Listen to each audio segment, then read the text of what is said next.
Crowder on my video monitor. He has checked into the broadcast festivities from San Francisco. Yes. Oh, Had me some more Wingstop last night.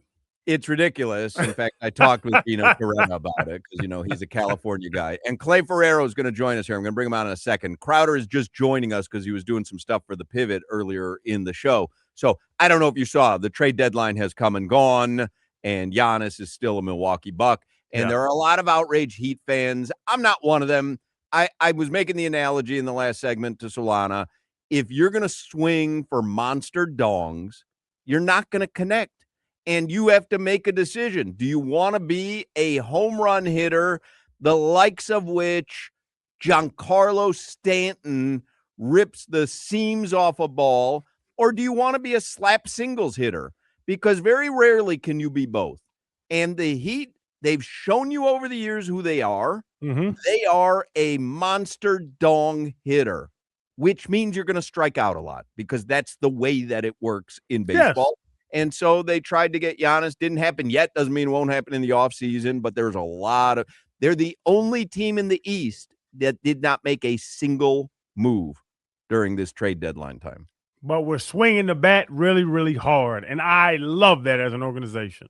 All right, we're going to ask Clay about it, and then we'll chit-chat with Crowder throughout the rest of the show as well. Clay Ferraro's on the Toyota of Hollywood hotline, sports anchor and reporter for Local 10 here in Miami. He was at Heat practice today. He is boots on the ground, man. He is embedded with the Miami Heat. Are you I don't want to say are you upset, Clay, because I'm I don't think you're upset, but Heat Nation, just based on the chats that I'm seeing on the text line and on the YouTube stream, people are upset that they didn't make a move. Are you surprised, I guess, Clay, that nothing happened? No, I'm not surprised because I think, unfortunately, this is kind of where we're at right now with this team and this franchise. And I think I want to go back to your analogy about a singles hitter versus a home run hitter. It's if you're going to hit home runs, yeah, you're going to swing and miss, but you also better be in the gym lifting weights so that when you do connect, you're putting yourself in a position to actually swing big and hit a home run. And what I think the issue with the Heat has been recently, when you go back to the big three and getting them, and then kind of being fortunate enough that things fell into place for Jimmy Butler, they haven't put themselves in a position because they haven't accumulated the assets in order to make these deals. If they had the assets available, they could have made this deal. And, not necessarily speaking strictly to Giannis, because I still think that's going to be in play in the offseason. But when you're looking at the totality of these last few years and not being able to hit, you got to put yourself in position. And they haven't figured out how to accumulate the right kind of assets. And for that, I do think there's some blame to go around.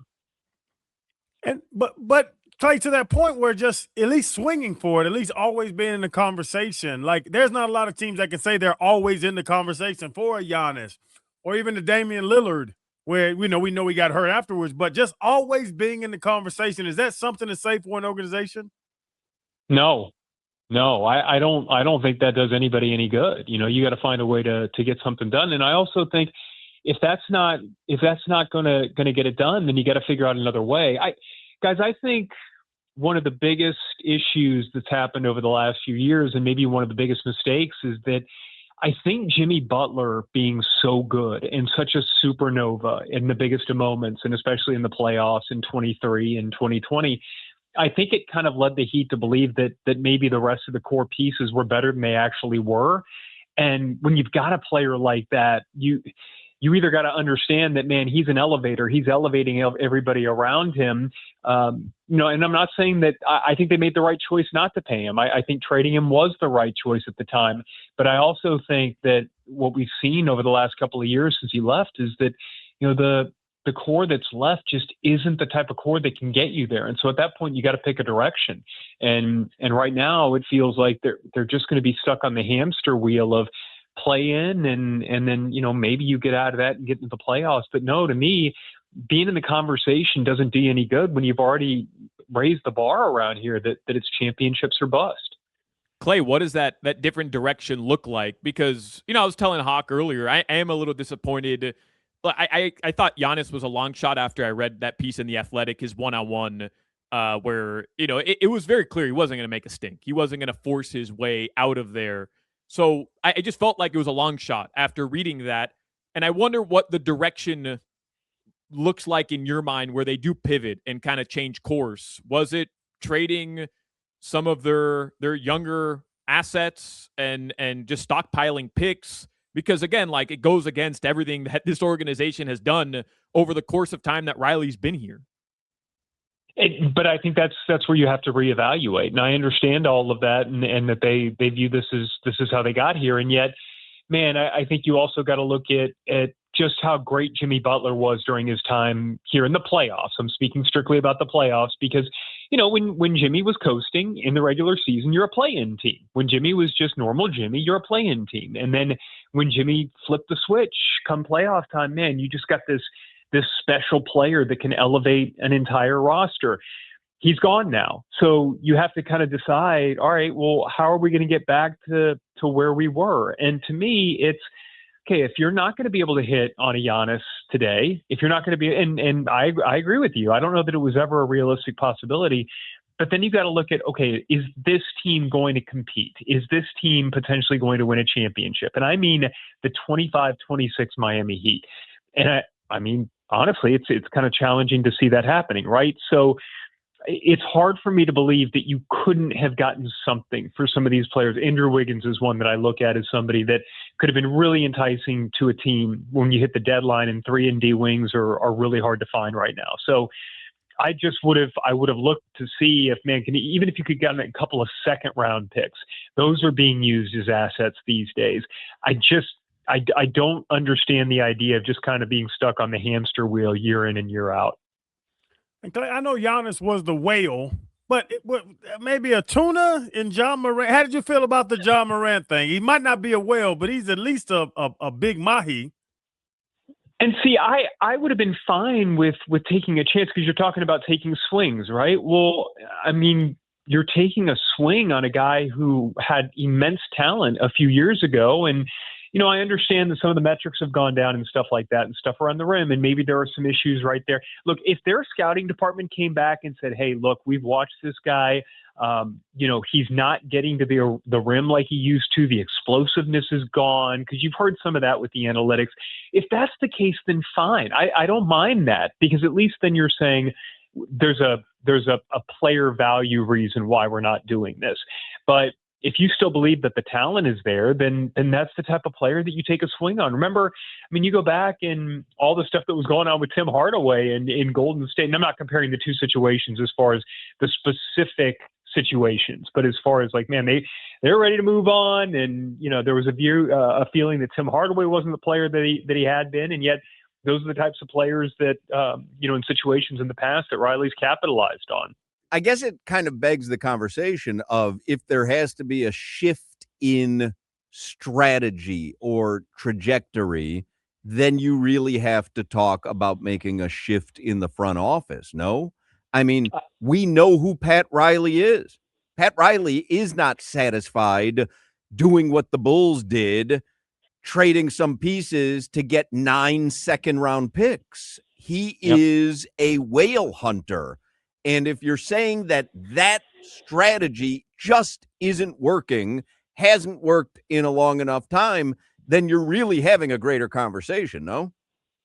I think it depends on because I think your point about, like, not being okay with getting the 9 second round picks, you have to look at what gets you the whale now. And if you go back to, when the big three came together, yes, you ultimately turned that into trades so that you could maximize salary, all that stuff. But the reality was those guys were free agents.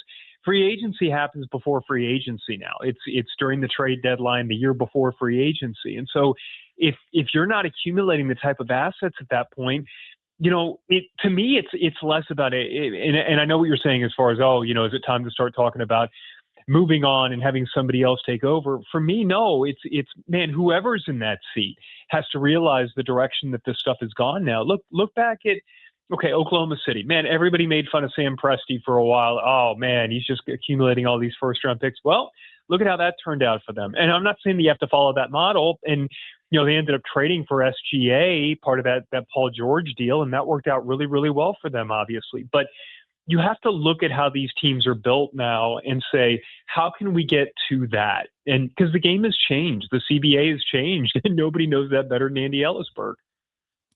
Just following up on Hawk's question about the front office, Clay, are we all maybe, and I don't mean you specifically, but I think Heat fans and maybe even the NBA fan at large, those that follow the league, is there a current misunderstanding of the dynamics within the front office of the Miami Heat where everybody sees Pat Riley as the godfather, the guy who never took no for an answer, the guy who took the big swings, and that he's the end-all, be-all decision maker?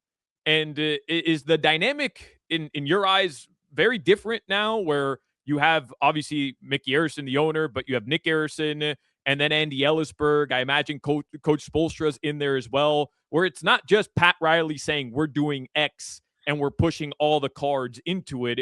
It feels different now than it did maybe a decade ago.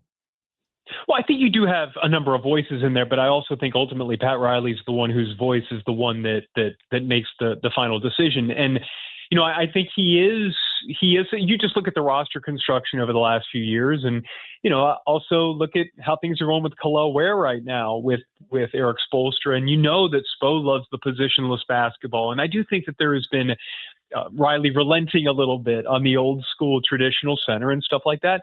And that's part of what I'm talking about. You got to be flexible. You got to be able to read how the game is going and stuff like that. And that's give Riley credit for that. I think, no, I don't think it's much different because I think ultimately, even though he's hearing a lot of voices, I think he's the one making the ultimate decision. I think he put it into play perfectly the other night when we were at the gala where he said, I'm the one that when I see a name, he catches my eye, but then I've got somebody who's going out there and doing the reeling, and that's Andy Ellisburg, and so it's not so much that Pat Riley, and I think I'm getting your question right, that he doesn't have ultimate authority anymore. I think he takes cues from people, takes advice, and then ultimately he says, hey, Andy, see if you can do this. This is what I want to do. Andy comes back and says, well, we can do this, but we can't do this. And so I don't know that has changed that much. I think the league has changed. I think the CBA has changed. I think how you evaluate how you get players has changed a lot. And along with it, add to the fact that it's a much different game on the floor than it has been. So I just think a lot has changed, and the Heat probably need to change a little bit how they're approaching this if they want to catch up. And Clay, I criticize Bam, but I know Bam is an all-star. Bam is a very good player. Other than that, like, can you, I don't want to say rank, but just where's the value at on this roster if they want to make moves? Because like Khalil Ware is 7 feet. Tyler Hero is an all-star. Solana brings it up every day. I don't know if the value's there. Is there a lot of value on this roster?